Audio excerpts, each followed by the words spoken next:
What's up, everyone? This is Josh Root from East West Healing. Today I want to talk about the most common question we get. What is the best snack?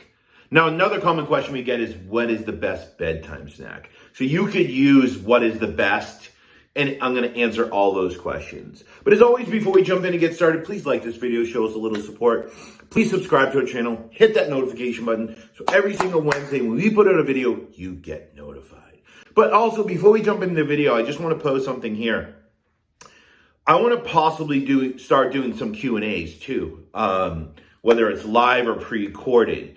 So if you do have questions, that maybe aren't even related to this video, I'm going to start putting this in every video, post them in the comments. But I want you to say, this is a Q&A, and then put your question versus just asking me a question in response to this video, because that's going to help me decipher where the questions are and what I can answer on a live video and post to answer all your questions. All right, let's jump in. What is the best snack? What is the best bedtime snack? What is the best meal? What is the best post-workout? What is the best pre-workout? We can keep going, right? Here's the thing. There are a million cookie cutter models, and I'm here to tell you that they don't work, okay? Why? Because my answer to this, and we could end the video here, is what is the best snack? What is the best pre-workout, post-workout, nighttime? It is the snack that works for you. End of video.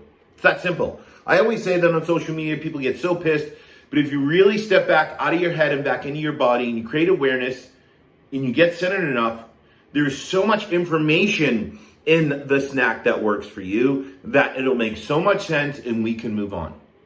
It's that simple. Well, what do I mean? Well, the problem is I can't really answer that because I don't know anything about you. I don't know your story. I don't know your history. I don't know where you're at in your healing phase, right? There's a lot of variables. So what if I say the best snack for you is having some liver pate with cucumber and a little bit of fruit. You might go, oh my God, I hate liver pate, so I'm not going to help you.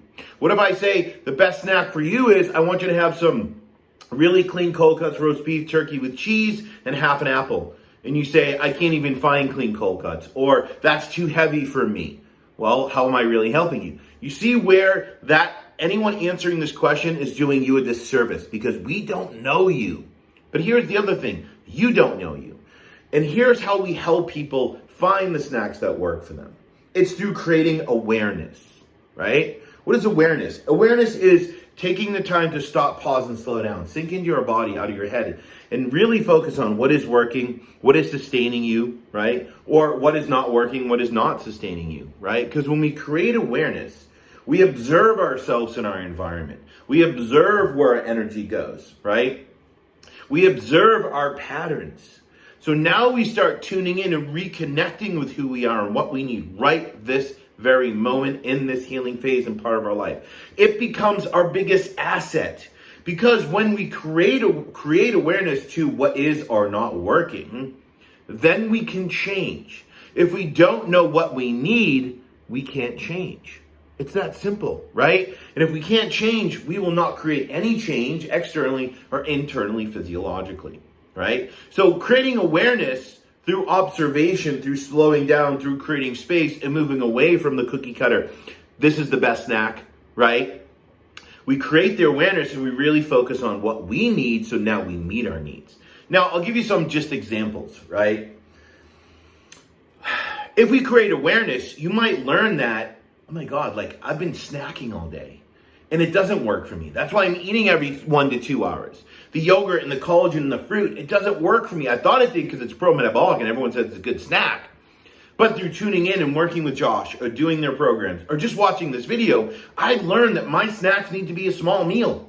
They need to be 2-3 ounces of ground beef with a little bit of fruit. That's dense. It's a small meal. Just because a snack is called a snack, it doesn't mean it can't be meal foods or a small meal, depending on what you need, right? So those are my snacks because that's what works for me to sustain me for those 2 hours-ish post, so I can maybe go to a meal, and that meal should push me 3 to 4 hours, right? But everyone's snacking all the time. They're having these snack-like meals, like broth and fruit, That would do nothing for me. I would be hungry 30 minutes later and it would work against me. I'd be chasing my fire, chasing my energy, and at the end of the day, I would need a bedtime snack. This is why everyone talks about having a bedtime snack. And you do because you're not meeting your needs during the day and you're trying to stoke that fire because the fire went out. Not everyone needs a nighttime snack. And here's the thing. I don't even recommend a bedtime snack. 99% of our clients don't need it, right? Or they end up dropping it because now they're meeting their needs during the day. Nighttime comes because you met your needs, the fire is stoked, and you don't need to light it again. So we create this awareness, right? So how you eat right now might shift a little bit, so we have to create that awareness. Because you might start with like dense meals that are smaller. Dense doesn't mean big, right?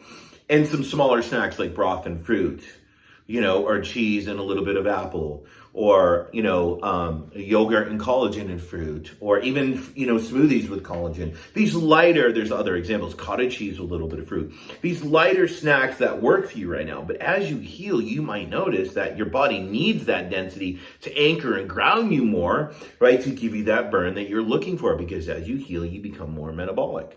But at the same time, you might be that person that's watching this going, oh my God, that's why I'm hungry all the time. I feel like I'm chasing my energy. I feel like I'm chasing my symptoms. I'm going like this all day. I never feel stable. You're that person that if you step back and created that awareness, you're that person that's probably going to work with the denser foods for your snack. You're going to be that person that needs a small meal for your snack, right? The smoked salmon and some fruit. Or I love having like tuna fish with a little bit of fruit and a few corn chips, right? That combination is great for me for a small snack meal. I call those small meals, and I eat meals all day because that's what works for me. The density works for me. It anchors me, right? Where Gene is a little bit different. We're all different. So what you should take away from this is I need to step back and get away from this cookie cutter stuff if I'm struggling, right? Because yes, those are metabolic foods, but do they work for me? If they don't work for you, then you shouldn't be eating them because they're not going to sustain you. And then you're chasing your energy versus controlling your energy, right? So hopefully this makes sense. If you have any questions, put them in the comments. As always, thanks for tuning in. I'm out.